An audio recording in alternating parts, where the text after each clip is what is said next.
about how to talk to atheists using their language, because I believe in objective morality, most atheists don't.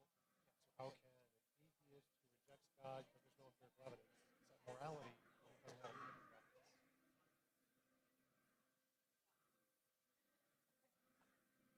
And you're going to Australia.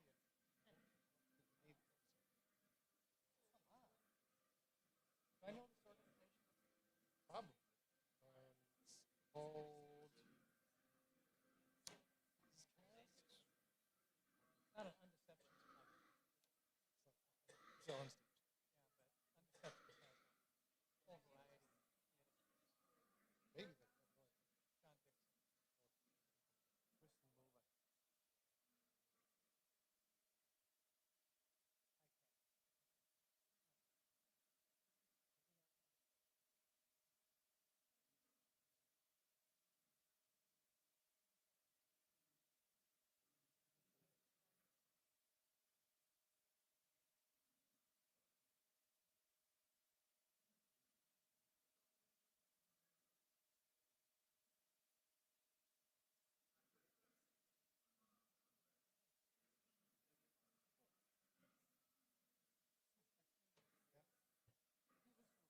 I can't. I know a couple. Luke Barnes.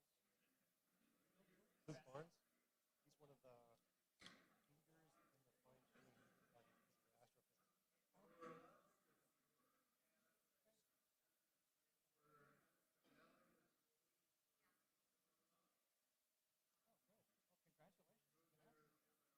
That could lead to other things. Hope so. Should have done about 6. But 3 in Texas, 1 in Wisconsin. The Christian groups? It's usually a mix. It's usually like a Christian posted on church or something, kind of like this.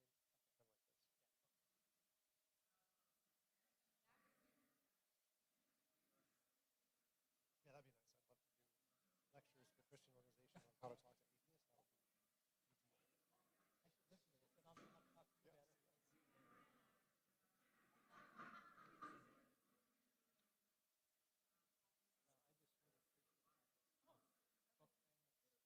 Thank you. Well, in most things. Editing is out. Well, no, but when we identified the issue, you got with your mom right away. 2 weeks,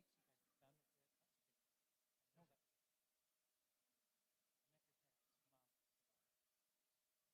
I know that. I met your parents, your mom. Tim and Don. Yep. That's the name? I wasn't sure. Just double check. You know, I work with people, then they're not reliable.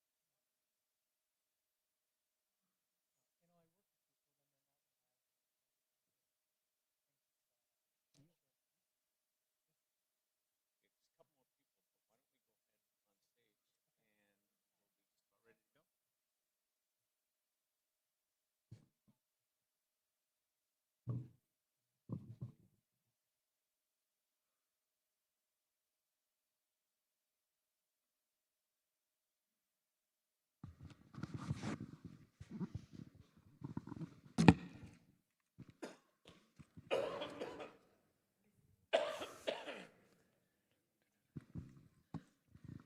don't we go ahead on stage and we'll be just about ready to go. Hello, hello, hello. Thank you all for coming out on this evening. Very grateful to have some people to process all of this, not only this night, but the days to come. I hope that what we participate in will get all of our hearts and minds thinking as we head into this week. Come on in, everybody. A couple things. One, a shameless plug. There's a book table as you leave today, and so if you're curious about some of the stuff that Rick has written, he has a book table, and I'll let them talk about it at some point, but our 2 guests tonight are actually writing a book together, and so they can maybe give a shameless plug to their book.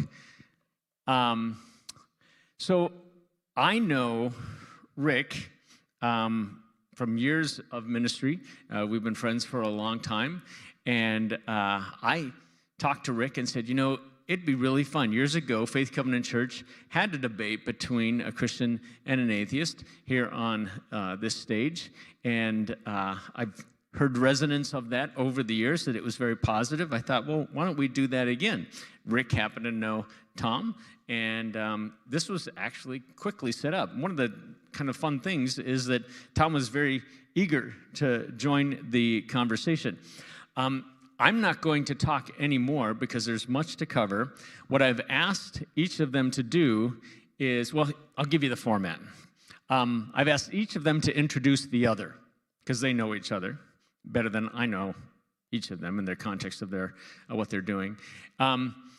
Rick is going to present present first. Tom will present second. Rick will then respond, and then Tom will then respond, and then we'll do Q&A. We're going to go till 8 o'clock. We're going to get to 8 o'clock, and you're going to go, oh my goodness, there's still so much more to talk about. And that's okay, because then we can do it again sometime, right? All right. Rick, introduce your friend Tom. I don't need this to do that. I met TJump about 10 years ago, and I got an email from a guy who said, I'm an atheist. I'm interested in engaging Christians and what they think and going back and forth a bit. Could we get together? So we did. We got together in a restaurant here in the South Metro, and I made a new friend. And we've been kind of talking back and forth ever since, and now writing a book together, which is the topic of tonight. The book is on ethics, a naturalistic understanding of ethics versus a Christian theistic understanding of ethics. And it's a cool debate back and forth in the book. Anyway, Tom grew up in Minneapolis, and his parents are here. Hello to his parents. So greetings to you. And Tom has a very successful YouTube channel with how many followers now? 32,000. Yeah, 32,000 followers. And on this channel, he debates Christians and other theists and debates other people. And I have debated him a couple of times on his YouTube channel. So just very glad to be introducing Tom. TJump.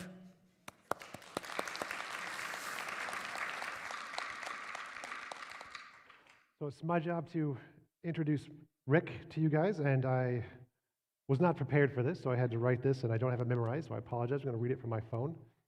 Rick Mattson has been serving with InterVarsity Christian Fellowship since 1981, dedicating his career to equipping students and leaders on college campuses across the country. With a master's degree in philosophy of religion from Bethel Seminary in St. Paul, Minnesota, Rick has become a passionate speaker and trainer in apologetics, helping others engage thoughtfully with their faith in both academic and everyday contexts. Rick and his wife Sharon live in St. Paul, where they deeply involved in Grace Church in Roseville. Sharon serves in music and women's ministry, while Rick is a member of the teaching team. Together, they are proud parents of 2 children and 7 grandchildren. On a personal note, I was diagnosed with major depression and social anxiety, and Rick was one of the first people I reached out to on my journey to overcome anxiety and depression. And through his grace and kindness, I was able to begin to feel more comfortable spending time with and speaking with other people. Rick has played a major role in helping me to get to where I am today. Rick Mattson.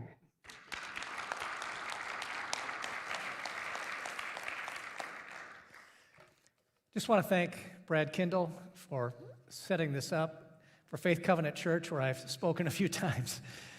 It's good to be back with you folks, and just thank Tom, too, for this evening. My goal is to be a truth seeker, not just a defender of some ideology. So maybe following someone like Antony Flew, who in the 20th century was a famous atheist philosopher, and he always had his goal and his rule to follow the evidence and follow the arguments wherever they went. And Flew, late in his life, actually converted over to believing in God. And that's not my point. My point is that it seems like we all need to be truth seekers. So having someone on the other side, someone who actually provides another perspective in a thoughtful way and can critique my side, helps me to be a truth seeker and not just an ideologue. In other words, you know, an ideologue is someone who just defends an ideology no matter what. Don't confuse me with the facts. I believe what I believe. I don't want to live my life that way. That's why I'm in this relationship. Well, not the relationship, because there's other parts of the relationship that are good, but that's one of the benefits of this relationship, is to try and be a truth seeker. So as we talk tonight about theistic ethics, theistic meaning God-centered ethics, and in my case, biblical Christian theology, theism, I think it's important to define what we mean by God. What I mean by God when I talk about God is that God is Trinitarian. In other words, this is the ancient formula that there is just one being, one substance, one ousia, as the Greeks said, but comes to us in three persons. That's really important, that his nature is that he's all-powerful and all-knowing. His character is that he's loving and holy and just. His actions are that he is the creator of all reality, that he made reality, he made the universe out of nothing, out of the thoughts of his head, not some prior existing material, and that he visited the world in the person of Christ. So I think that's a really important foundation right there. And then secondly, I want to say that Christian ethics, the Bible isn't just a rule book, it's not just a morality book, it's a story. And so Christian ethics come to us along the storyline of the Bible, and I want to just summarize a bit of that here in my presentation. So God creates man and woman in this garden paradise, and very unusual for the ancient world that the woman would have as much dignity and value as the man, Adam and Eve here. And whether you believe in a literal Adam and Eve or they're more symbolic for something else doesn't really matter to my argument here. And the goal then was for man and woman and their offspring to live in this harmonious, family-like relationship with God. But they rejected God. They divorced themselves from God. And in essence, what they're saying is, we want to be God. We want to have all the rights and privileges that you have. And so we're going to strike out on our own. And God, who won't force them to stay in the garden, said, okay, well, exercise your free will. Go ahead, reject me. There's going to be consequences, but here you go.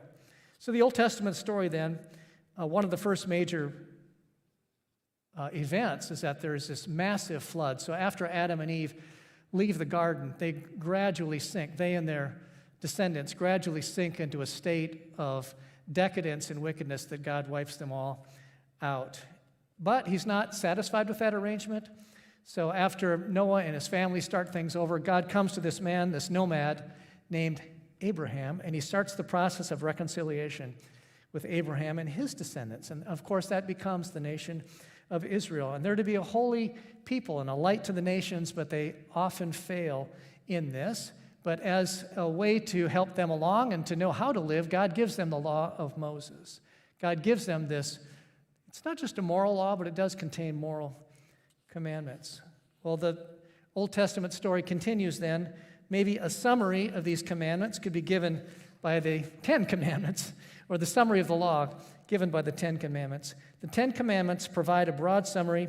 So forbidden, for example, I won't go through all of them, are idolatry, violating the Sabbath, dishonoring your parents, murder, adultery, stealing, lying, and coveting almost anything that your neighbor has, like your neighbor's house, wife, or possessions. And then you have this Shema, this prayer of Israel, which maybe even focuses the law even more down to a finer point. The Shema captures the essence of God's heart. Hear, O Israel, the Lord our God, the Lord is one. Love the Lord your God with all your heart and with all your soul and with all your strength. So it reminds me that the relationship between God and his people isn't just one of dry, mechanical obedience. It's meant to be a family. That was the whole idea from the outset, that God would create people to be in a familial relationship with him. Well, in the Old Testament, time and again, you have God warning the people. Sometimes he uses prophets, sometimes he speaks directly to leaders, but he keeps warning them, keep the covenant. Don't fall into the idolatrous and evil practices of the other nations. Be faithful, be faithful. And if you don't, there are going to be consequences. And so you have lots of warnings. The whole Old Testament is full of warnings. And then the people seem to obey at first, but eventually they fall away, and then judgment comes. God is patient and long-suffering, and then finally he carries out his judgments.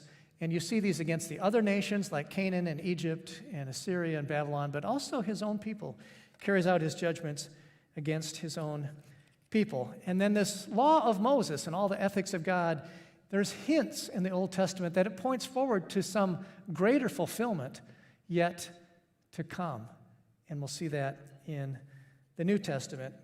So if you want to skip ahead, Mike, to slide number 7. In the New Testament then, Israel trickles back to it's been exiled, it trickles back into its land in the 6th and 5th centuries, and then you have 400 years of silence. 400 years for the people to get ready for the process to begin again, and it seems like they don't do a very good job of that. Well, Christ then comes. He comes to teach, perform miracles.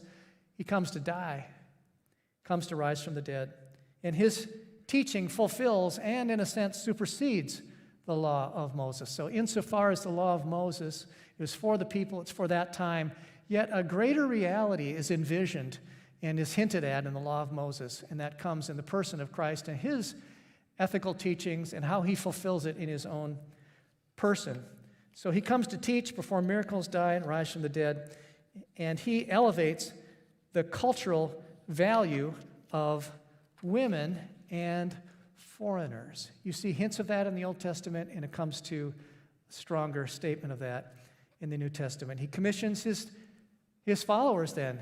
You all proliferate the teachings that I've given you. I want you to share them with the world. And then he goes back to the Shema. Remember that fine point of the Shema? Jesus takes it a step further. Yes, love the Lord your God with your heart, mind, and soul, but also love your neighbor as yourself. Both of those are quotes from 2 places in the Old Testament, Deuteronomy 6, I believe, and one other place, and Jesus puts them together. So it's love God and love your neighbor. And then other teachings of Jesus include forbidding hate. Now, he takes, don't just murder. We know that's wrong. But he's elevating a little bit. It's even wrong to hate. Hating your brother is, in a sense, committing murder. Or he takes the sin of adultery and he elevates that. And even if you just lust after another person in this inappropriate way, that's the new standard that Jesus has set. So I just wanted to put some ethical teachings of Jesus on a slide. So slide number 9. Here's 8, and there's many more. This is just a sampling.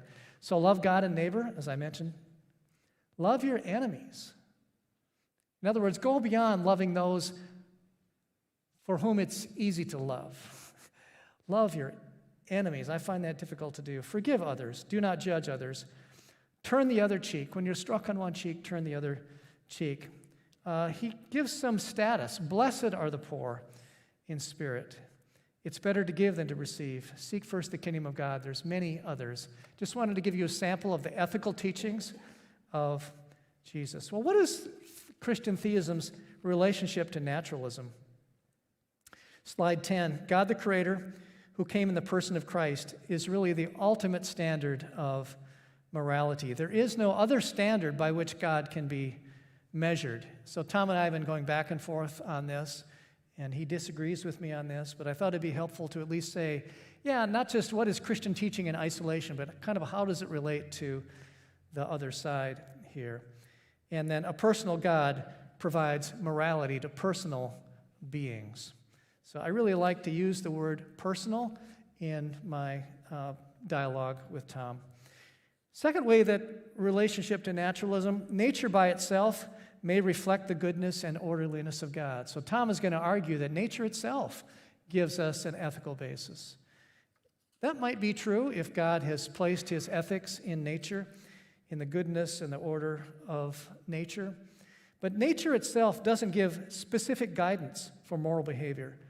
Nature doesn't tell me whether or not to cheat or lie. Moral feelings of guilt or anger, maybe at some injustice that I might be seeing, if those really are true and if they point to a morality beyond ourselves, I believe those moral feelings are given to us by God. He gave us a conscience. And when we pay attention to that conscience and we see injustice in the world, something rises up in us and we want it to change. So maybe some questions that I have of Tom, and in different ways I've asked these of him in our debate and the book we're writing. I'm kind of searching for the location in the content of ethics. So what is the earth made of? Crust, mantle, core. And I would ask the naturalist, which of these three provide moral guidance? Which of them tell me how I should treat other people? Or to go further in nature, which animals give moral guidance? Is it sharks? Is it lions? Is it golden retrievers? Is it pit bulls? Which of these provide moral guidance? Which of them tell me how I should treat other people? What is the specific advice that I could be getting from nature if there's no real content there? Thirdly, which landscapes give moral guidance? Is it mountains? Is it bodies of water, fields, valleys? Again, what is it in nature that gives moral guidance? Which of them tell me how I should treat other people? What is the specific advice? Which parts of atoms give moral guidance? Is it the protons, the neutrons, the electrons? Which of these provide moral guidance? Which of them tell me how I should treat other people? So those are some of the questions Tom and I have been kicking back and forth, hopefully in a respectful way. And let me just close out here by saying some of my questions. Where is the law of morality located? Is it located in rocks or sharks or subatomic particles? And how did this law of nature that Tom is going to argue for, how did it come to be? What is its origin? Is it just inherent in nature? It seems to imply, if it is, that nature has some order and purpose. But if nature does not have order and purpose, how can random, purposeless nature provide moral guidance? I don't want to go over my time period here too much, Tom. So let me just close out here by saying, how can nature communicate with us? I know Tom believes that, as I mentioned, morality resides in nature, and maybe we can test for it in some way. But how is the content of that morality communicated to us? Or maybe the moral law exists in human nature. I mean, that would be another way to play it. I'd be interested to hear Tom's thoughts on that. But I want to know, how could humans have a nature? If they're just made of matter and energy, just atoms and molecules, how can humans have a true human nature? Atoms and molecules don't have a human nature per se.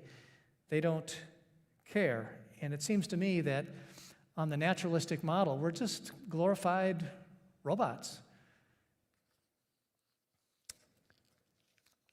Let me see here. Let me just close with a statement from a couple prominent atheists here. Slide 20. Richard Dawkins, famous Richard Dawkins.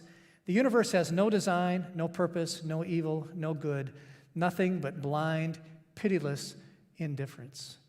It's one thing for a theist to accuse naturalists of saying that, but when an atheist says it, I think it maybe carries more weight. Or Michael Ruse, the world is just matter in motion. It has no meaning. It has no values. The world is like a machine. Or Thomas Nagel, the famous atheist philosopher, if evolutionary biology is a physical theory, then it cannot account for the appearances of consciousness. And Nagel goes on to say, how could nature start to think? How could inanimate matter start to think? How could consciousness arise from there? And I know Tom would like to address that. So biblical ethics are embedded in the biblical story. It's not just a morality book. And I guess one of my big questions for Tom is exactly what part of nature, where is Tom's morality located? So if I went a little over time, my friend, I apologize. I was trying to get through it. So.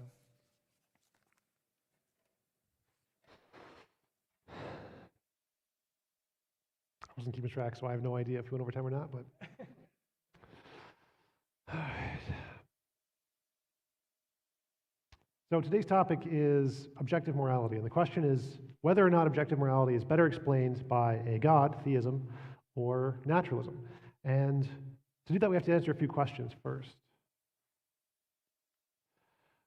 So objective morality without God is a controversial topic for many theists. There's many of them who can't even imagine what that would be like. What would it even mean to have objective morality without a God? Nothing even comes to mind. It seems like a vacuous topic. So let's address that first.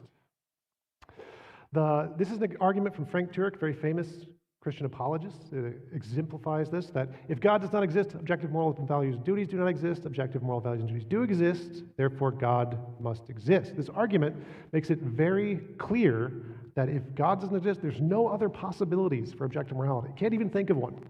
It's not even imaginable. But is that really the case? It may come as a surprise to many, given the quotes Rick gave from many prominent atheists, that actually most academic philosophers are atheists, and most academic philosophers believe in objective morality. So Rick listed 3 academic philosophers, very well known, very prominent, but they don't actually represent the majority. So even though Rick's quotes are very much don't believe in objective morality, and they are atheists, they are not the majority. So most philosophers are atheists, about 67%, and most philosophers believe in objective morality. Moral realism is objective morality, it's the technical term, 62%. So while Rick did quote 3 very prominent atheist philosophers who do not believe in objective morality, there are a whole bunch more who do. So there are many different models of objective morality, of what could ground it. Naturalistic moral realism, objective consequentialism, moral intuitionism, virtue ethics, ethical naturalism. All of these are potential grounds of objective morality that exist without a God. And they do not need to hide for any of these. Here's a list of a whole bunch of others. Not all of these are objective models of morality, just a big list of models of morality that I found on Wikipedia, but a lot of them are. So different models of objective morality are extremely common, and understanding that many of them are objective is also extremely common in academic philosophy. So Frank's argument, if God does not exist and objective moral values do not exist, is just false. If you can just imagine an alternative, then that premise is false. This is why academic principle or academic moral argument looks like this. There are objective moral facts and values. God provides the best explanation of the existence of objective facts and values, therefore probably God exists. This is the academic version of the argument, because academically we all acknowledge that there are other possible ways to imagine what could ground objective morality. So, what is morality? Morality is the principles that differentiate right from wrong. How do we tell what's good and bad to do in a given situation? What does objective mean? Objective means stance independent truth. It means it's not about your opinion. What do you think? What's your favorite color? What's your favorite type of food? Favorite coffee? Favorite drink? Favorite painting?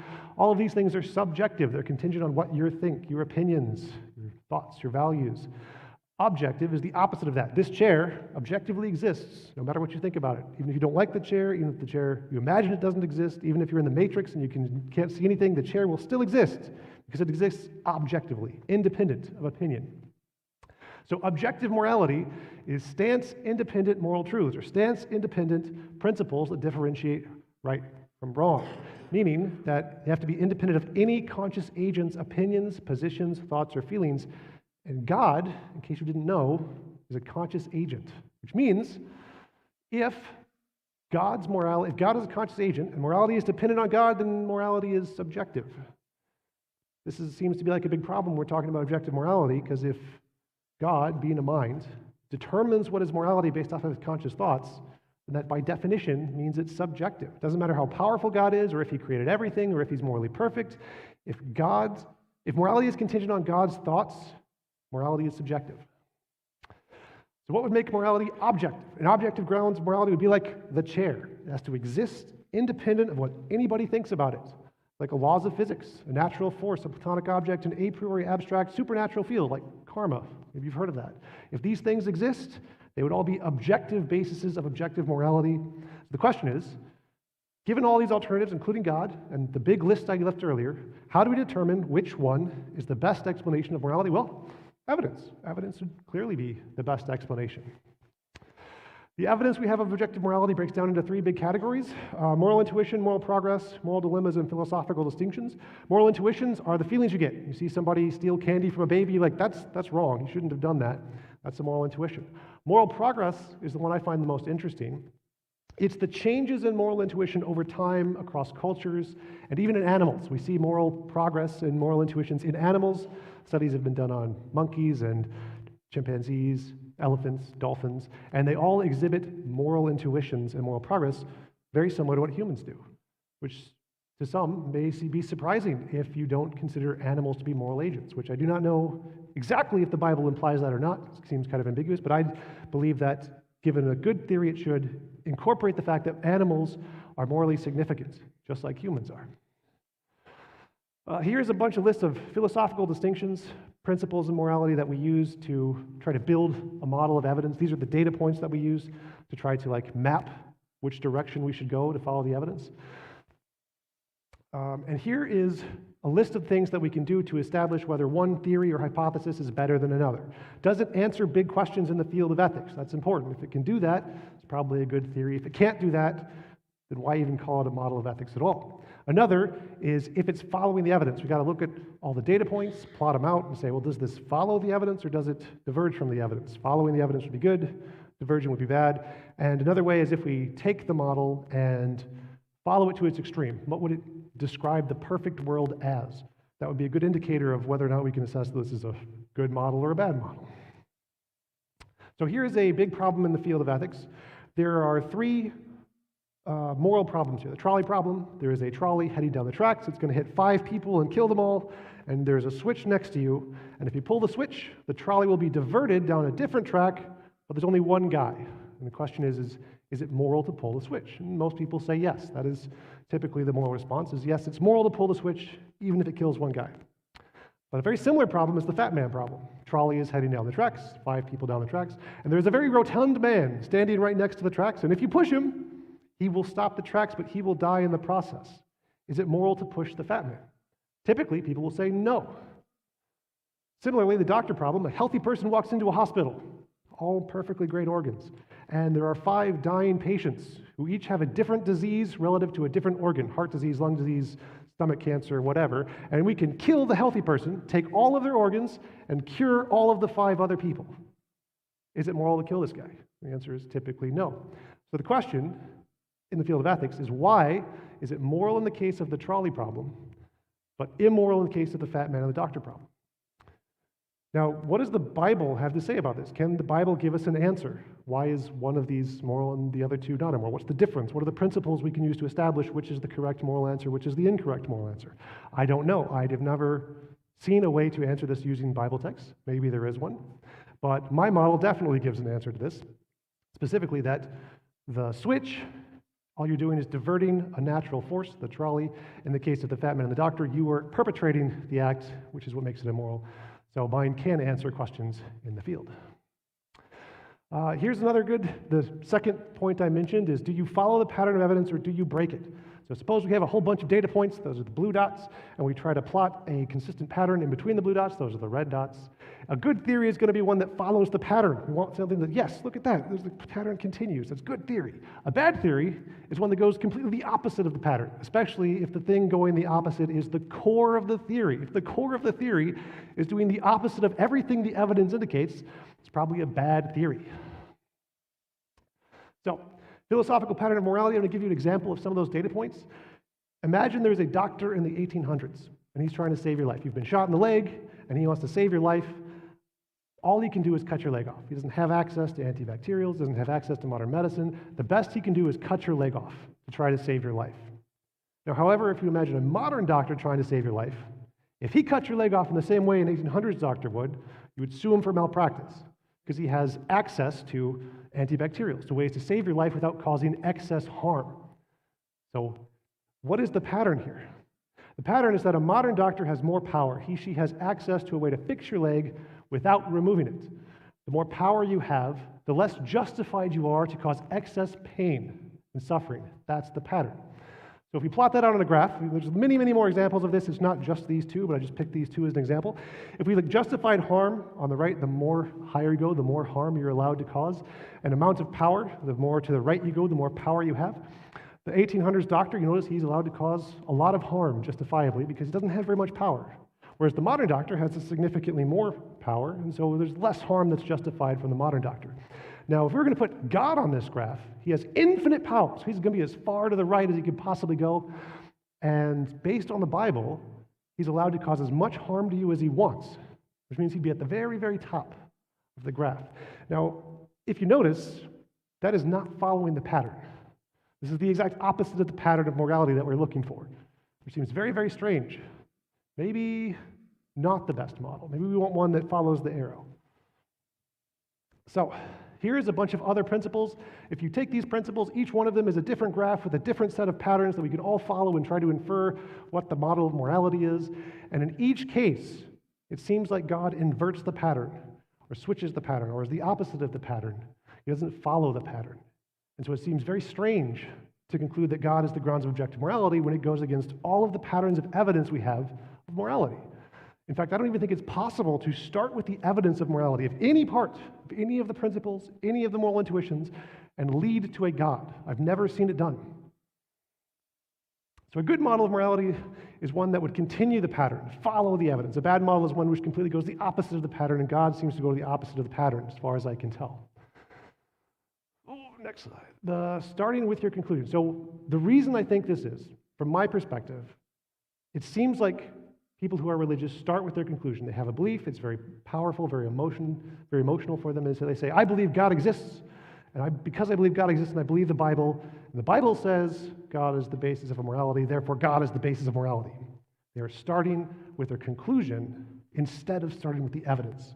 This is a big problem in science. We have very good rules to say, don't do this. Don't start with your conclusion. You want to start with the evidence, follow the evidence wherever it leads. Don't start with your conclusion. Another consequence of starting with your conclusion is something called special pleading. Special pleading is an informal fallacy where one cites something as an exception to a general rule without justification. Here are some examples.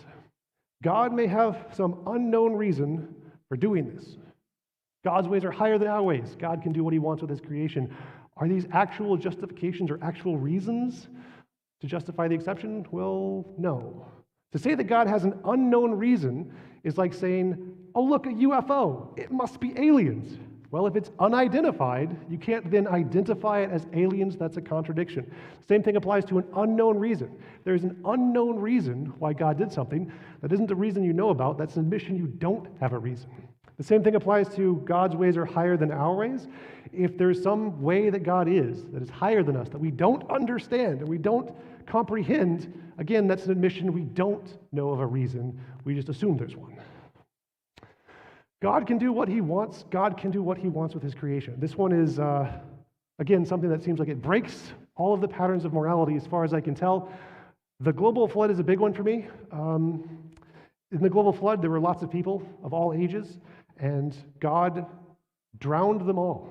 That seems horribly immoral. I don't understand how something that could do something so atrocious could be the grounds of objective morality. How could a perfect moral being kill lots of people? Especially since he has the power to solve the problem without killing them. In each of these cases, God could have done something different than murdering all of them. He could have just teleported them away to their own planet where they could do whatever they want on their own, individually, without harming anybody else, without killing anybody. Here is a list of a couple other ones which are just as atrocious.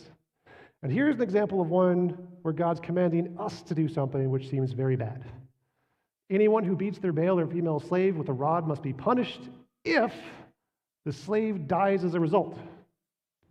But they are not to be punished if the slave recovers after a day or two, since the slave is their property. This seems bad. This seems like it can't be a basis of objective morality. Whatever wrote this, definitely not the basis of objective morality.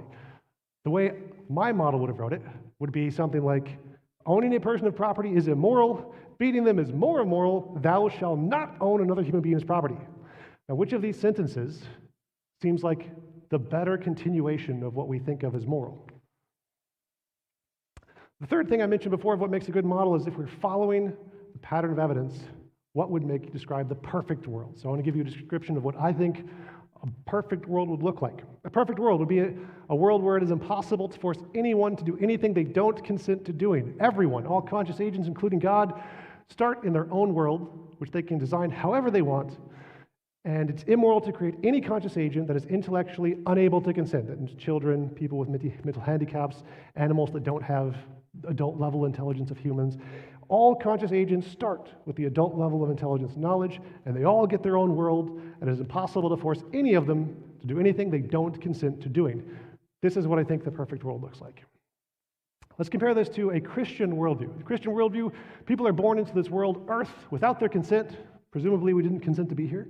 And we were placed in a position where we suffer a great deal of physical and emotional harm for many, many years that we did not agree to. This seems bad. And many of these people who are sent here without their consent are sent to hell without their consent. And this is a common argument that I hear from many theists is that, oh, but they chose hell. God gave them the option. You can believe in me or go to hell. Well, that's not an option. Consider the analogy, like if I told you to give me $5 or I'm going to punch you in the face, if you do not give me $5, does that mean you consent to being punched in the face? No, I don't think so. So the fact that God may have given us a choice, that choice isn't us consenting to the alternative option that we don't want. All right. There's also this heaven. So heaven is the important part. How do we describe what a perfect world looks like when we look at scriptures? Well, it says some things like, no eye has seen, no ear has heard, and no mind has imagined what God has prepared for you for those who love him. God shall wipe away all the tears from their eyes, and there shall be no more death, neither sorrow nor crying, neither shall there be any more pain, for the former things have passed away. Okay, but what does this actually look like? It says, no bad stuff.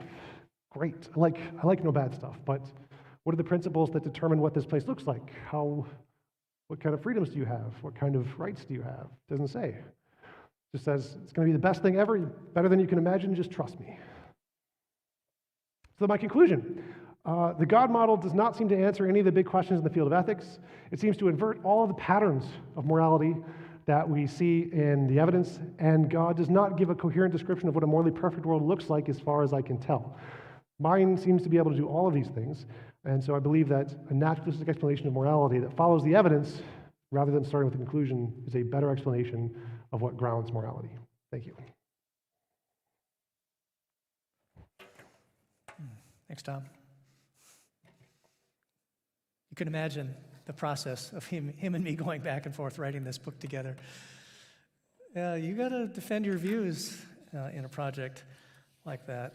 Let me respond to some of what Tom has said.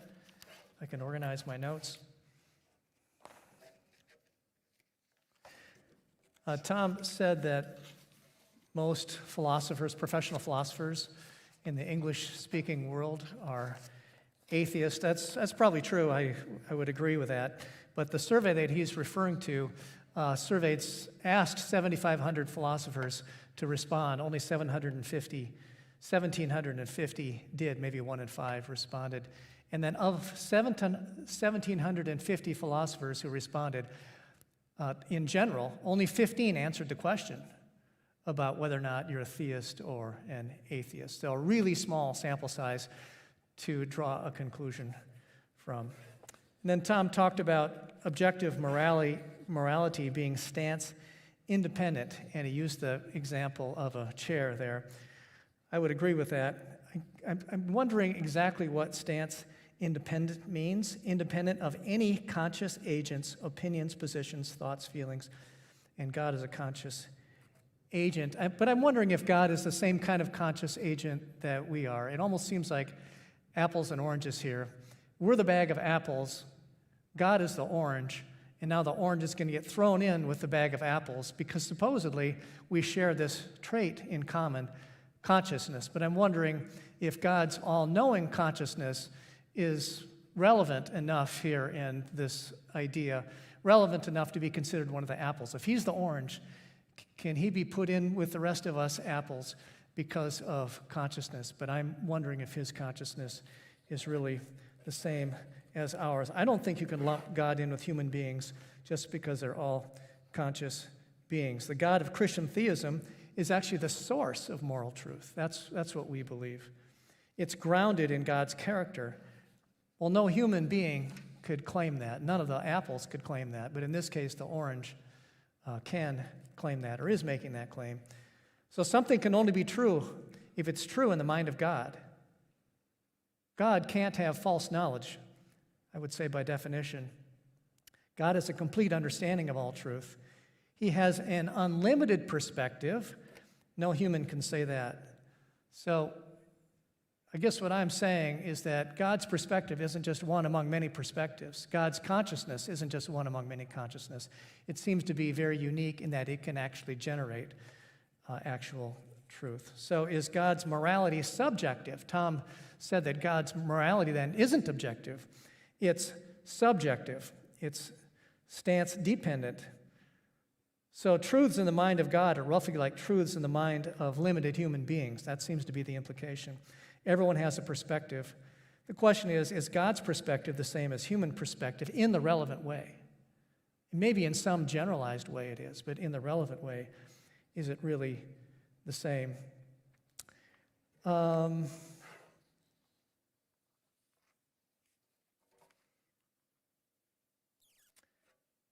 let's just say that God's perspective is subjective. It seems like what Tom is saying is something like a law of physics would be objective. Well, in the Christian worldview, that would be a strange move, that God, whose perspective is subjective, could create the laws of physics and that they would be objective. And that Tom might derive some meaning out of a law of physics. He might say that there's a law of morality in nature, and a law of physics would be an objective standard for morality. And I'm saying, well, now you've got a subjective God creating an objective law of morality from which we derive our objective moral truths. So that seems very strange to me. It seems more logical to me that that the thoughts in the mind of God really are objective. That's objective reality, and that you can't reduce God just to a perspective like we have.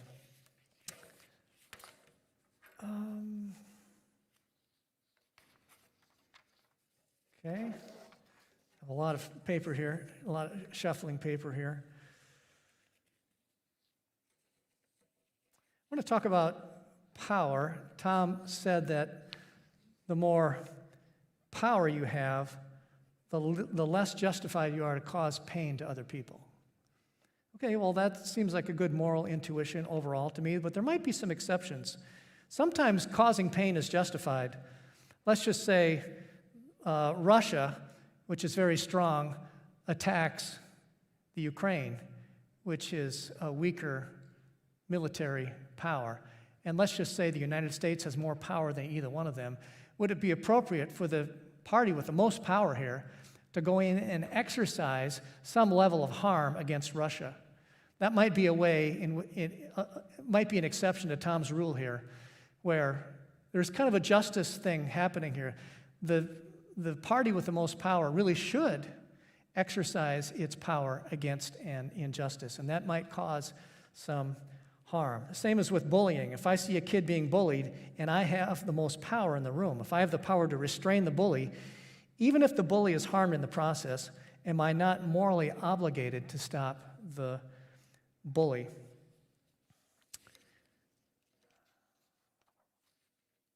Let me skip ahead to the atrocities of God in the Old Testament. This is the toughest one to answer for Christians and Jews, because on a surface reading, maybe even more than a surface reading, some of these passages are brutal. They're difficult to handle. So I just want to acknowledge that it would be wrong to just dismiss these passages and say, oh, they're no big deal. We've got a perfect solution to every one of them. We don't. And yet, philosophers, theologians, Bible scholars have really dug into these issues and at least given us a way through. Let's take the conquest of Canaan. Conquest of Canaan takes place during the time of Joshua, and this is before the time of David. In fact, God had given the Canaanites 400 years to amend their ways. So if you go back to Genesis 15, the promise to Abraham is that your descendants, the people of promise, are going to be enslaved for 400 years. In the fourth generation, your descendants will come back here to Canaan.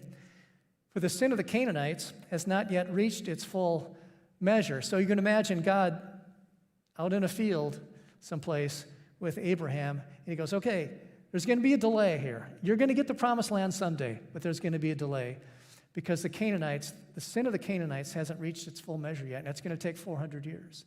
So in a sense, what he's doing is he's giving the Canaanites 400 years to come to their senses, to repent. And they don't. And so he goes in and drives them out. Romans 1:18 says, God's wrath comes upon the evil of the people, those who suppress the truth with their evil. So you could make the argument that the Canaanites were suppressing the truth with their child sacrifice, with their aggressive tactics toward other nations, which were just brutal, with their prostitution, all of the things, their violence, the things that they were doing. And since when people look at nature, what God can be known is made plain to them. And it says, Romans 1:18, since the creation of the world, God's power and divine nature have been clearly seen from what has been made. So if you look at nature, you can learn something about God. Well, why didn't the Canaanites look at nature and learn something about the one true God? Instead, they continued in their evil practices. And after 400 years, God's patience ran out. And so he went in and drove them out, sometimes in violent ways. So people are without excuse. And it might seem brutal anachronistically for us to look back on 1300, 1200, 1100 BC to these brutal wars that took place. But probably at the time period, it didn't seem that odd. That's what nations did. The gods fought in the heavens, and their adherents, their followers on the earth fought each other. And so it's sort of to be expected, even though when we read these accounts, yeah, we want to throw up. I'm totally with you on that one. Yeah, it's really hard. The Canaanites were aggressive warriors. They sacrificed their children in the fire. What does that deserve? Well, then the question becomes, well, does that mean every man, woman, and child in these Canaanite nations, should they all be wiped out? And I mean, I feel the force of that question, definitely. But if you actually read the accounts of Joshua, where it says every man, woman, and child was wiped out, that's probably just warfare rhetoric. It's like, well, we slaughtered the Packers. Well, are the Packers still alive? Yes, but you use the word slaughter in a way that if you take it over literalistically, in a way that wasn't intended by the authors, you could come to the wrong conclusion. But here we slaughtered the Canaanites, every man, woman, and child. But they probably didn't, because in Joshua 10, it says we subdued the whole region and left no survivors. But in Joshua 23, it says if you intermarry with the survivors of these nations, they will bring you down and you will perish from this land. Well, this was God's land. Apparently, they didn't slaughter everyone. The whole directive from God was to drive them out of the land because it's actually God's land. He wants his people there to be a holy people, and he will inhabit the people that he places there. The other nations are driven out. And so it is done so violently. I won't go into the other texts. There's too many, but I just wanted to focus on that one. And I want to maybe step back and say, if you read the text in context and read the long thread of the text, they start to make more sense than kind of these arbitrary judgments, violent judgments given by God. He gives people warning, warning, warning, warning. If you don't shape up, I'm going to act decisively against your sin, and it's not going to be pretty. He says that through the prophets and others. And then they don't obey, and so at some point his patience wears out, and he does act violently and decisively against disobedience. And that's what we see in the scriptures. And of course, the Jews, they write the Old Testament as kind of a critique of themselves. The Jews are saying, yeah, we screwed up, and here's the story of it. Here's the 39 books of the Old Testament that shows pretty much how we screwed up. So God is long-suffering, God is loving, God is patient, but at some point his patience wears out, and that's where some of these passages come into play.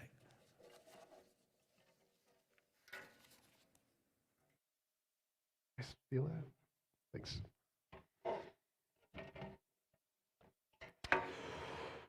All right, so there were a few questions Rick had for me, specifically, where in nature would morality be grounded? And he said, well, morality is something that is experienced by humans.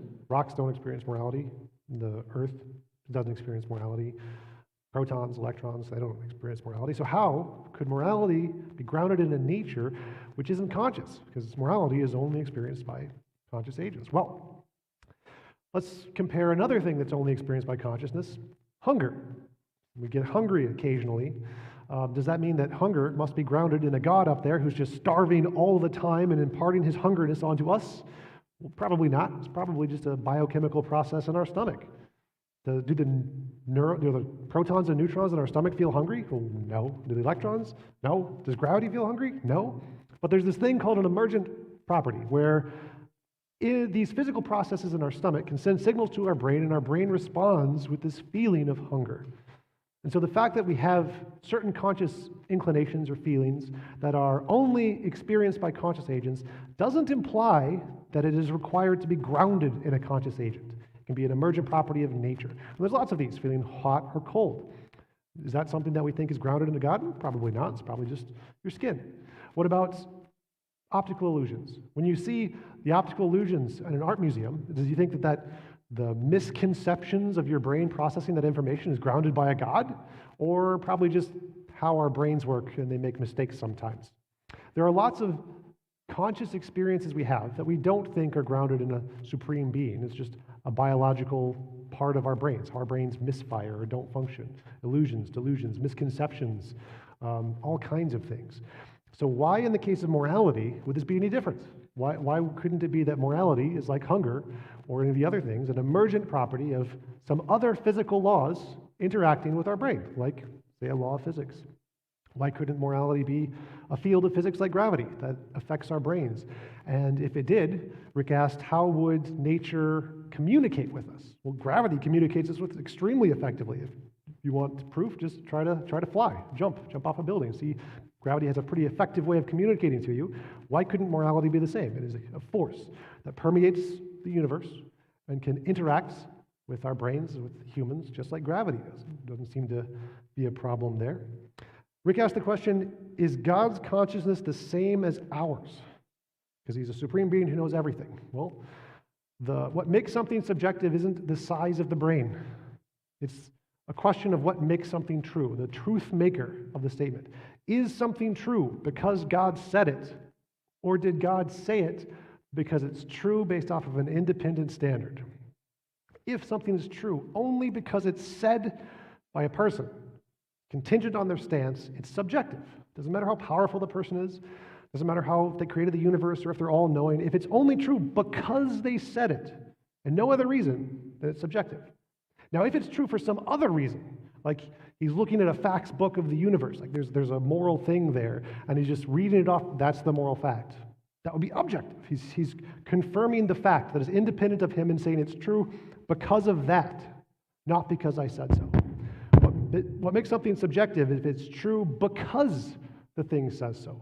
What makes something objective is if it's true independent of the thing say so. So it doesn't matter if God is bigger than us or more powerful than us or all-knowing. The fact that it's true because of his conscious say-so is what makes it subjective. Another point Rick mentioned is that if in the Christian worldview everything is created by God, including the force of gravity, and so if gravity was created by God, that would mean everything is subjective, which is something that I don't think is very, very nice. I don't think if we're in the Christian worldview that everything is subjective and contingent on God. That is very concerning to me. I would not want to live in such a universe.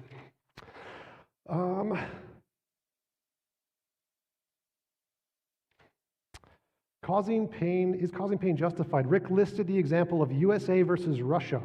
Said this might be an exception to my rule. Well, let's analyze that. Let's say Russia is invading Crimea, and the USA has the current level of power.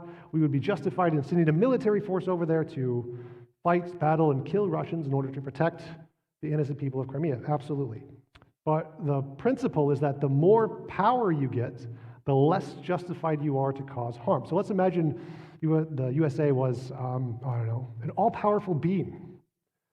Would they still be justified in sending troops to kill the Russians? Well, no, because they could just snap their fingers and create a force field around Crimea. No deaths. Would the USA be justified in drowning Russia? Both the military forces and the innocent people? Definitely not. We could just teleport them to their own world where they'd be safe. We could teleport Crimea to the other side of the planet, make it a part of Montana. Problem solved. When you have infinite power, you can solve the problem without mass murdering the people. So in the case of the Canaanites, as Rick mentioned, let's say they were doing all of the bad things that Rick accuses them of. Sure. Testing. Is that working? So in the case of the Canaanites, let's suppose they were doing all of the bad things Rick accuses them of. Would it be justified to murder them all? Even if you give them years and years and years of warnings in advance, you got to stop doing this, you got to stop doing this, is it justified to kill them all when you are an all-powerful being, when you can just snap your fingers and separate them all so that they can no longer harm anybody else?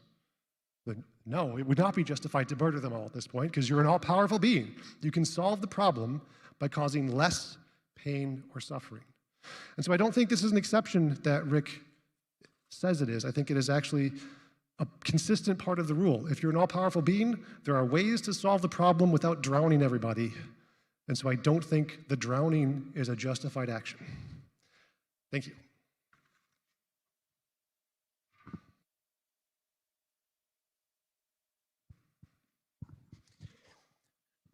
Let's move our chairs up a bit.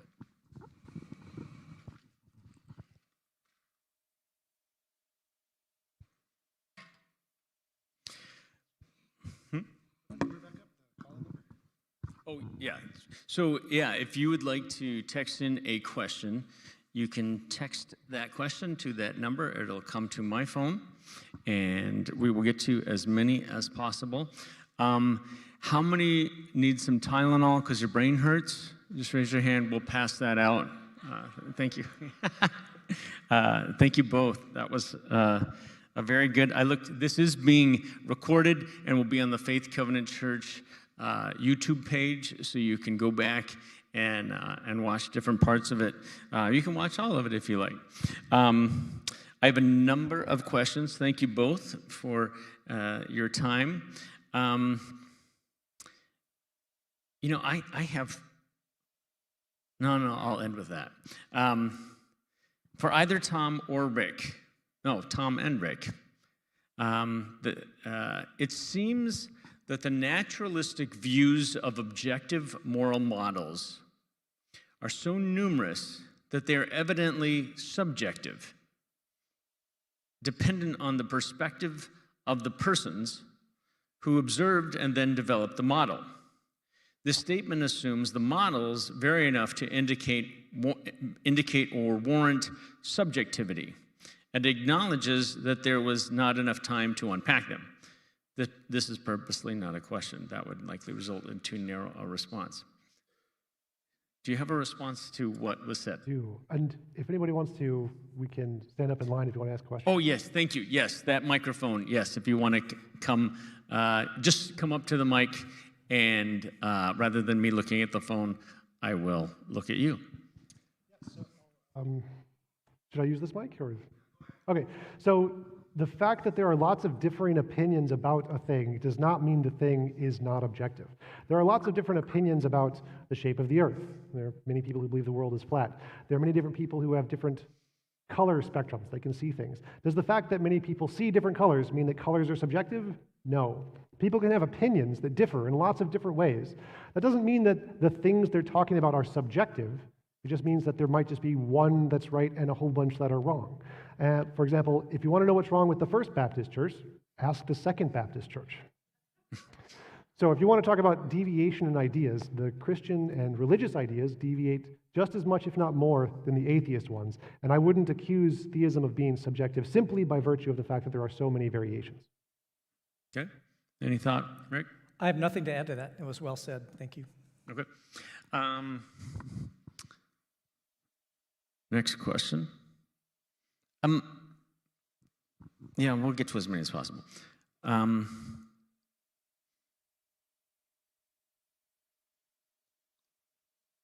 So I'm going to take this question and expand upon it. I think we would understand from a Christian worldview why there is anything at all. Tom, from your perspective, why is there anything at all? Well, from my perspective, I think that reality is uncreated, just how Christians think that God is uncreated. So if I was to ask you, why does God exist at all? You would say, well, that's a silly question. God couldn't not exist. He is there. He's not like it's a choice or there's a reason why he's there. He is necessarily there. I feel the same way about nature itself. I think that nature itself is a thing that could not exist. For there to be an absolute nothing, I think, is a contradiction. So there has to be some grounds of reality to facilitate everything that exists. And I think nature is that thing. And so to ask, well, why is nature there would be similar to ask a Christian, well, why is God there? Okay. So here's a question that I have. I'm curious, Rick, you can respond from a Christian worldview, and then maybe Tom, you can respond from your worldview. Do humans have free will, Rick, according to the biblical worldview? I think God has, let's just say by analogy, God has $1,000 worth of free will. I think he's given us $100 worth of free will. And if we are locked in a physical universe where there is no God, then it's hard to see how there might be any free will. And I think Tom actually holds to that, although he might have a nuance on that we need to hear. But God, we have free will because God has free will. God is the freest free agent you could ever imagine. I watched football today, so I heard all about free agents. God is the ultimate free agent, but I don't think we have as much free will as God does. We're more limited by our location, our history, our culture, our biases, and so forth, and we end up kind of responding to the situation that we're in.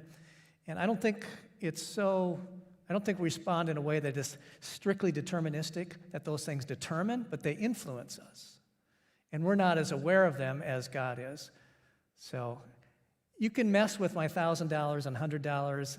Yeah, he probably has 10 times, way more than 10. But I'm just by analogy, God has a lot of it, and he's given us a little bit, but it's a little bit that is significant. And then once you have free will, now you're responsible for your moral choices. You weren't like forced into them by some predetermined causes.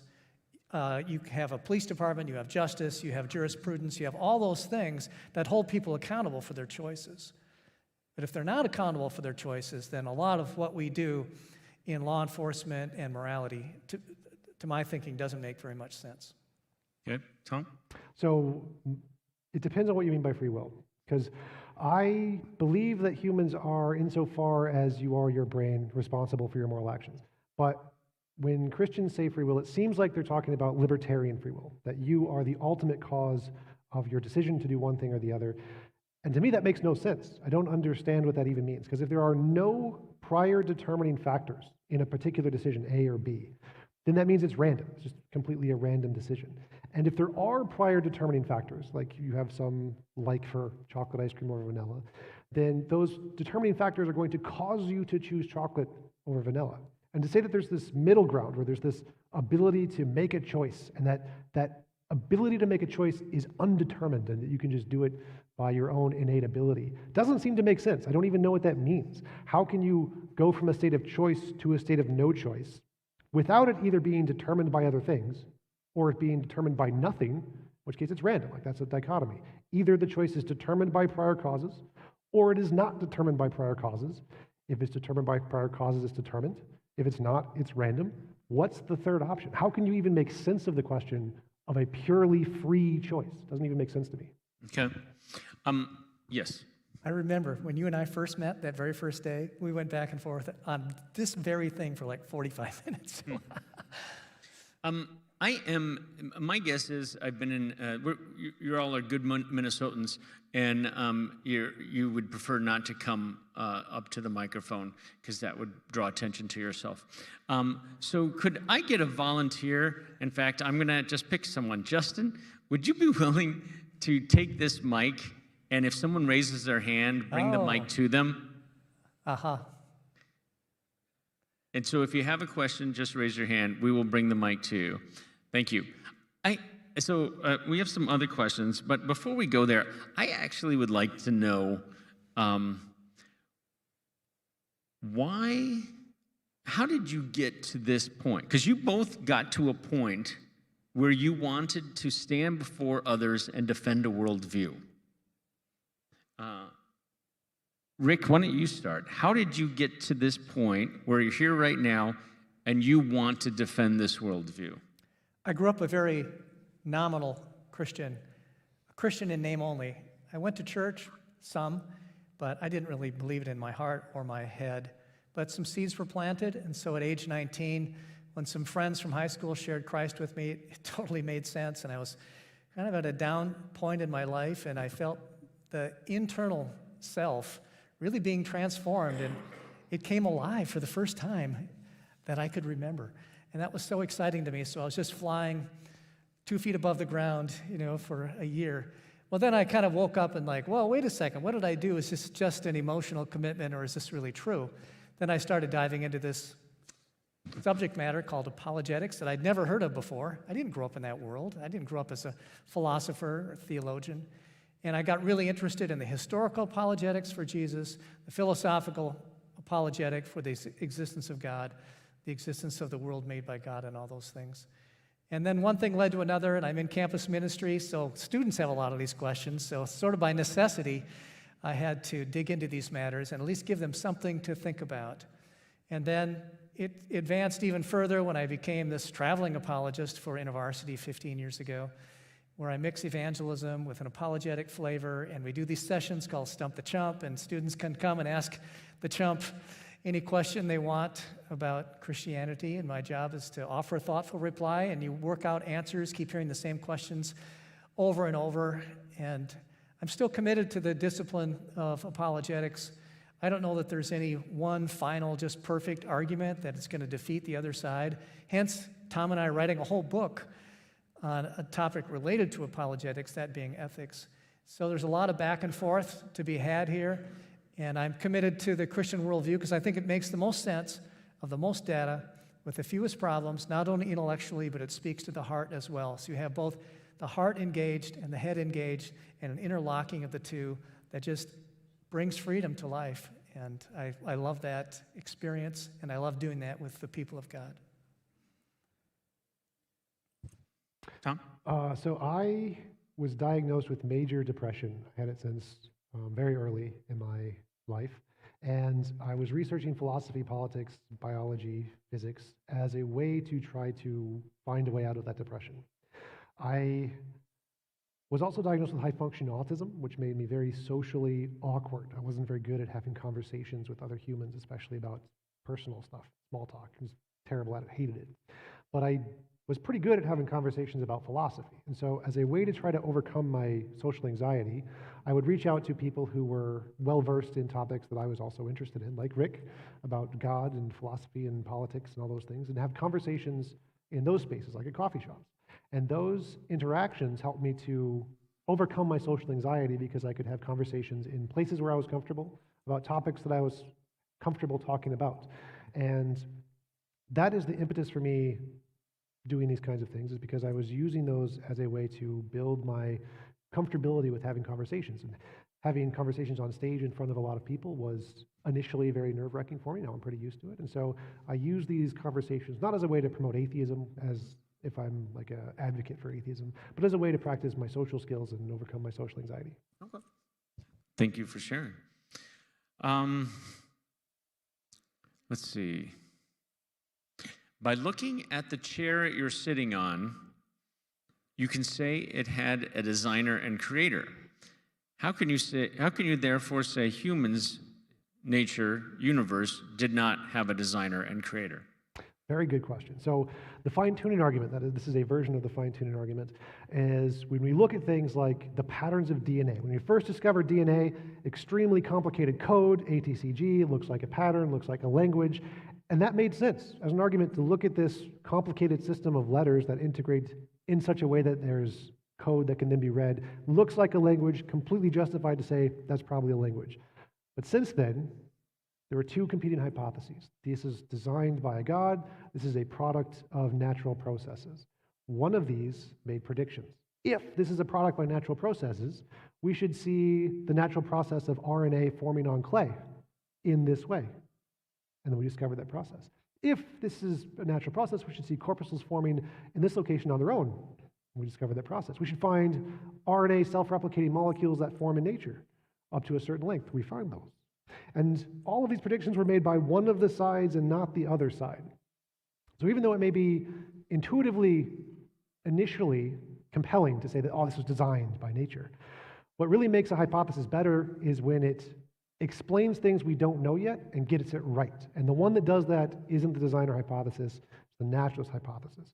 So the way I conclude these are not designed is because the naturalist hypothesis is the one making all the novel predictions that we don't know yet and getting it right consistently. Good. You have any response to that? Yeah, Christianity and science go really well together. Science was launched mainly by theists, maybe not exclusively, but if you look back into the origins of science, it's theists, Muslim theists and Christian theists, and maybe some others I'm not aware of, who looked out and saw an orderly world and thought, we should study this world. This would be a way to praise God and to understand the world that God has given us. So science got a really good start as a discipline that's compatible with Christian faith. So these days, if I want predictions, because Tom is very much interested in predictions, and you'll see that coming out in the book, then Christians have this tool in our toolbox that God has given to us as a gift. It's called science. So if the accusation is that the Bible itself doesn't make kind of these naturalistic predictions, it makes other kind of predictions, but not those, yeah, that's true. But science is available to the Christian as a gift from God, and so we can make predictions in pretty much the same way that Tom just laid out. Well, with my atheist friends, and I've had a ton, you're one of my reasons that I had a ton, I sometimes say to them, would I want science only, or would I want science and God? And to me, the answer is easy on that one. Okay.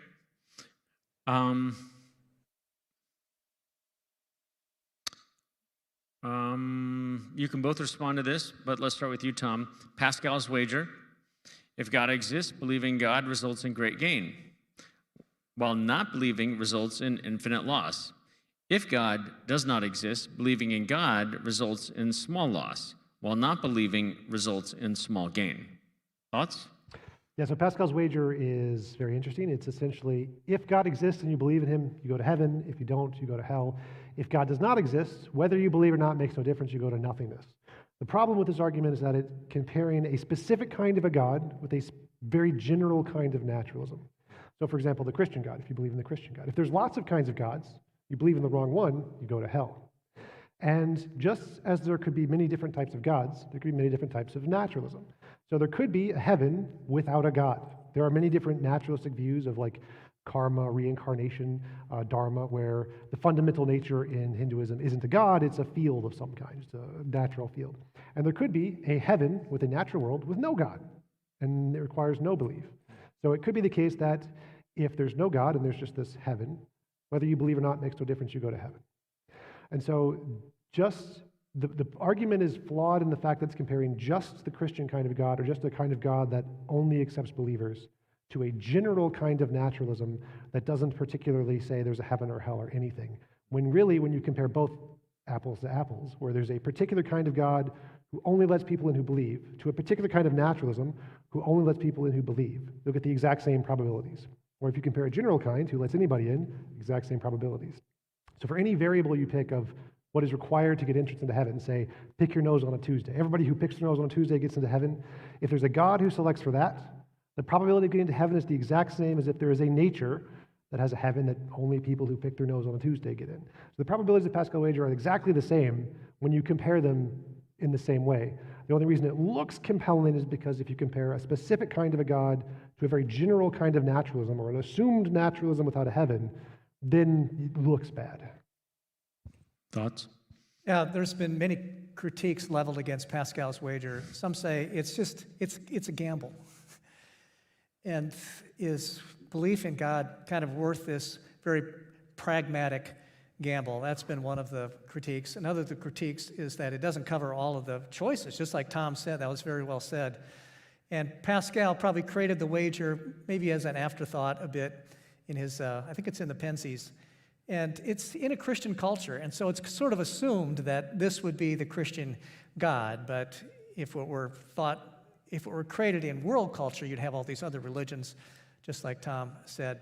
Probably the place where Pascal's wager is most useful is a person who's just teetering on the edge of belief.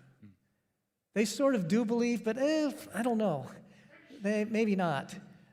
Sometimes they're called yearners. You want it to be true. You think it might be true. You're almost there, but you're not quite there. You don't want to make that leap of faith. Maybe you've got some good reasons, but maybe the reasons aren't as many as you want. But Pascal's wager says, well, you should go for it. Because if you're right, you get eternal life, and if you're wrong, nothing is lost. So that's probably maybe the one narrow area where Pascal's wager is most useful to the seeker who maybe wants to be a believer. So I'm not really disagreeing with Tom much on that one. Okay. Here's a question. This is a question from me and one of the persons kind of combined. My wife? No. All right, Tom. So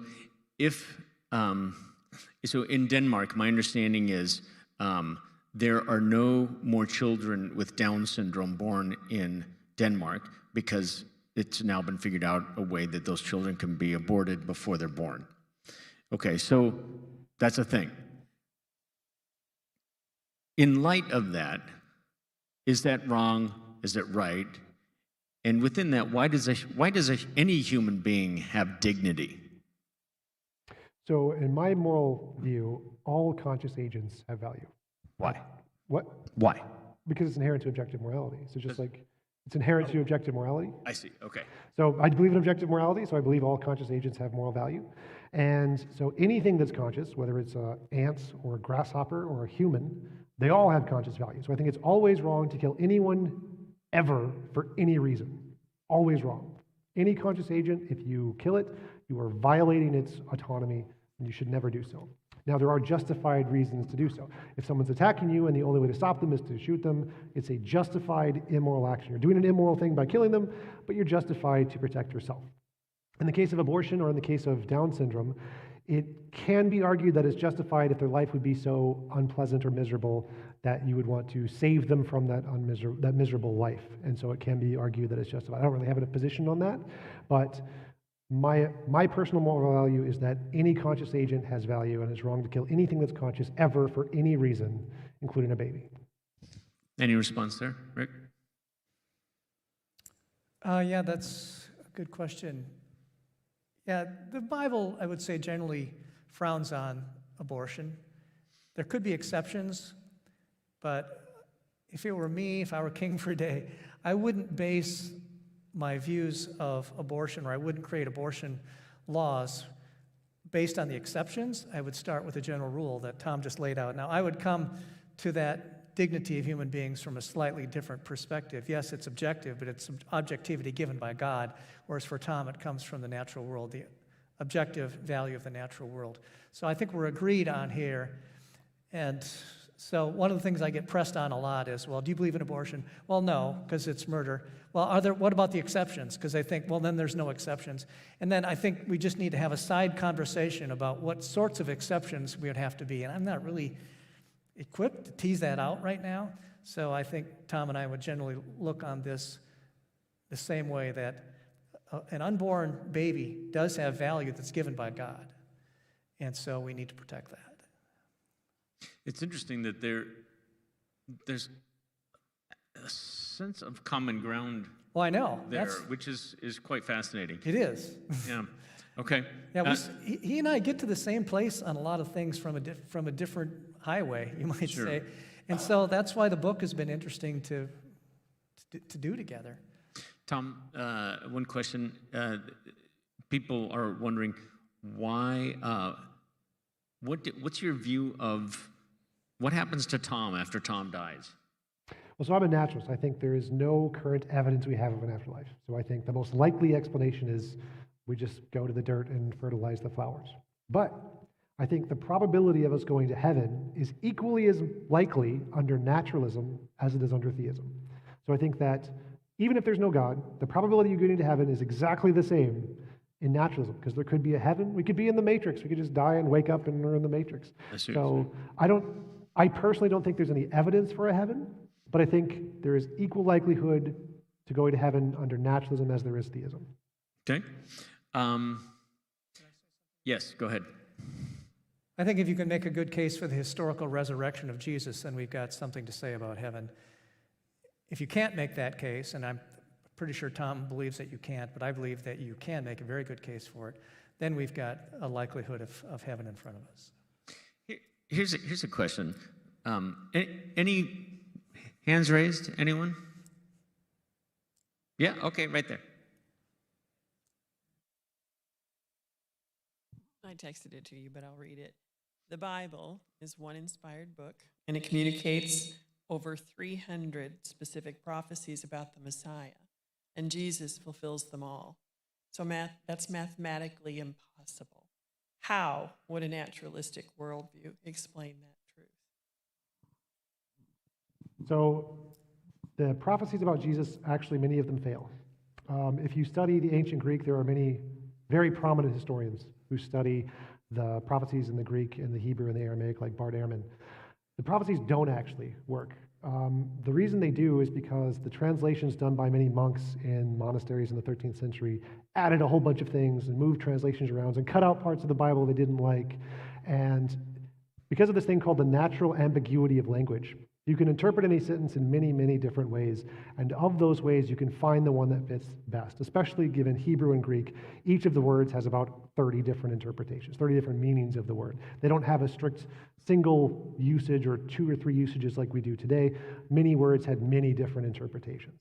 And so because of that, the way the Bible was rewritten in the mid-centuries actually tried to make them fit when they didn't. And we know this because of the oldest manuscripts we have in the Bible do actually differ quite significantly in many very important ways. And I would encourage people to look up the lectures by Bart Ehrman on those specific ways to show that they don't actually are not fulfilled by Jesus. You bring up Bart Ehrman.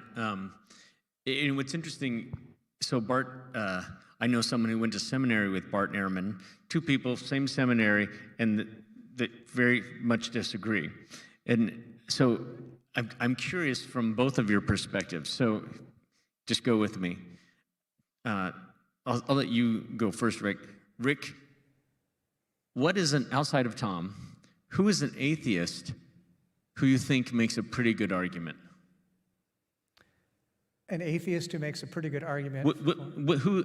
What atheists out there do you think really make good, compelling arguments from your perspective? In general? Yeah. The ones that I listed that I read Thomas Nagel, I read Michael Roos. Those are 2 right there. Robert Price is a Bible scholar who's an atheist. I don't think his arguments are very good. And contrary to what Tom says, I don't think Bart Ehrman gives the data that we have a fair reading. He has a very negative, cynical view of history. And so when history seems to have been distorted, when history seems to give us very negative conclusions about the ancient world, one of the criticisms of Bart Ehrman by people like Michael Licona, for example, and Lydia McGrew, they have accused Bart Ehrman of such a cynical reading of history that if you applied that same cynical reading to the rest of history would fall apart. That's been the accusation against Bart Ehrman. And wouldn't it make more sense then to give history a more charitable reading, to be open to what the possibilities are? Yeah, I'll leave it at that. Okay. Tom, from your perspective, outside of Rick, what Christians out there do you think actually make pretty good arguments? There's actually quite a few of them. So Rob Koons, he's an expert in Thomism. Thomas Aquinas, I debated him several times. He is extremely intelligent. I feel I probably struggled in our first debate and did much better in our second. So he makes very good arguments. Richard Swinburne, absolutely amazing philosopher. He makes very good arguments. Luke Barnes, physicist, expert in the fine-tuning argument. Jeff Zweerink, another physicist, expert in the fine-tuning argument. Hugh Ross, he's up there, but I wouldn't put him as high as the other guys. I very much like William Lane Craig's etiquette. He's very intelligent. I don't like his arguments, but I think he's very, very good at making them. There are a number that I've debated who I think are very excellent. Randall Rouser, I learned a great deal from him about fallibilism and his arguments there. Those are the ones I think that come to my mind first. Okay. We're just about out of time. I get the final question. All right, and this is one for each of you, and you're both going to recognize where this question came from. I'll start with Ben. Do you have a question? All right, go ahead. Then I'll ask mine. All right, I wrote this all down on my phone while we're here, so I'm kind of winging this. A little nervous. So this is more of a question for Tom. I consider you a very smart man. You carry yourself well, you speak well. And the model that you use, I just have to say, is not that smart or justifiable. And the reason I say that is the model that uses evidence to say God is not moral also points to an impossible world. You were saying that a perfect world, according to your model, would be a world where children would have to consent to being brought into the world, couldn't do anything without their consent. Like the house they want to grow up in would have to be their own. I'm kind of all over the place right now. I just feel like for a child to be able to make the decision to come into this world, he or she would have to have knowledge of what this world is beforehand, would have to know the pros and cons of choosing life or not choosing life. And I feel like that would be impossible for the child to already know that knowledge. And what that essentially means, if I can find it in my notes here, I'm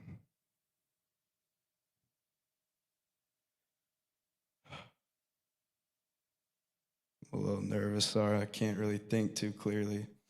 No problem. Take your time. Not really sure. I promise this made a lot of sense in my head about 2 minutes ago.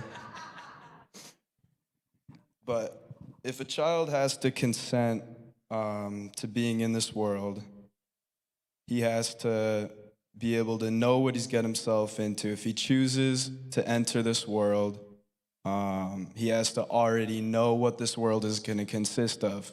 And therefore, he has knowledge that he did not consent to. Right? He's able to make these choices and have this knowledge that he had no consent of having knowledge over. And I feel like that itself is a very disproving argument.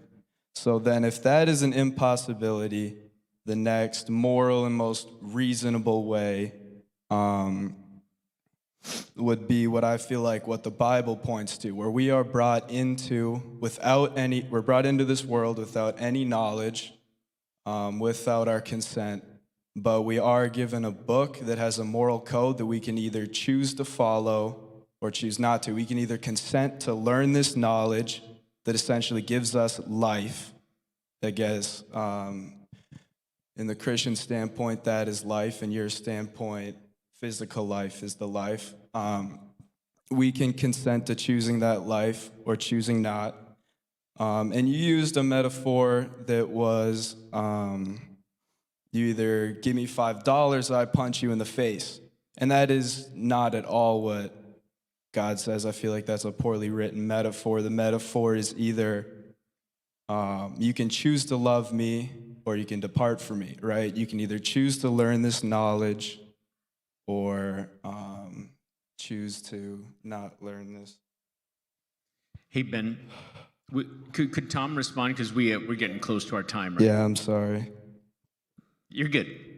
And you could, I'm betting right when we're done, you can. Yeah, I might have to meet one-on-one because it's a little nervous up here in front of everybody. All right, Tom, thoughts? Sure. So as I said in my model, there would be no children. It would be immoral to create someone who was not able to consent. So you would have to create someone who had an adult-level intelligence. And the problem with what I think you said is that you said it's impossible. Now, it seems very strange to me to think that an all-powerful God, it was impossible for an all-powerful God to give you a knowledge of what this world would be like. That seems very strange. It seems like he's all-powerful. He probably could just snap his fingers and give you all the knowledge you needed. Now, I agree, he couldn't give it to you if you didn't consent. So what we'd have to do is create you not in this world, create you in the perfect world, heaven or whatever, and then say, hey, would you like to go to Earth? I designed this place called Earth. It's got it's not so great in some ways. Would you like to go there? And then as an adult human, you'd probably be like, well, what's it like? And he's like, oh, I can snap my fingers and give you the knowledge of the world. Like, all right, hit me. And he snaps his fingers, gives you the knowledge, like, nope, not going. I'm good. This is good. I like this. No. Or you could say, nah, I don't really need the knowledge. I'm chilling. No, I'm not interested. Or maybe you could be like, you know what, screw it, let's go for it. Let's just go. I don't even need the knowledge. So there doesn't seem anything impossible about any of that. Like God could have just created us in a perfect place or without the suffering. And you don't need to consent to be created, because if you don't exist, you don't need to give consent to exist. But after you're created, you need to have autonomy. You need to have your own world that you get to live in however you want. And God could then give you the option to come to this world. And he could give you the option to get the knowledge of this world. And so I totally agree it would be immoral for God to force you to have the knowledge without your consent.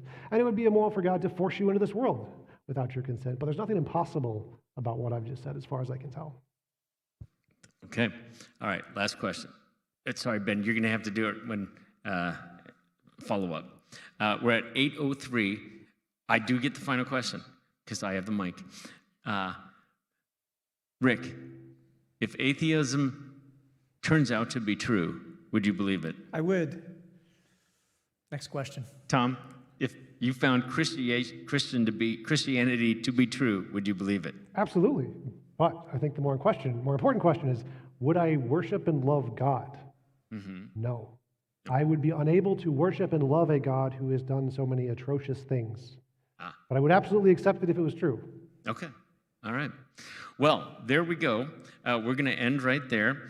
A couple things before you go. Reminder, there's a book table out there. Rick has some books, and hopefully in the future we'll have you back, and we'll have your new book that you both have written and that you can share with everyone. Secondly, as you leave, you're going to see two wonderful people standing at the door with baskets. That is called a love offering.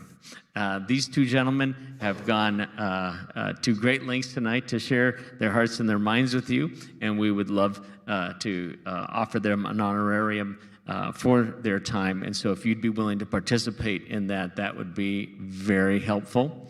Why don't we give both of these gentlemen a big round of applause.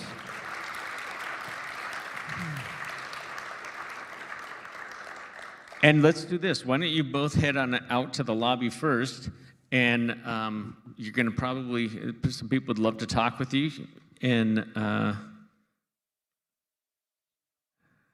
you could do, we'll come get them from you.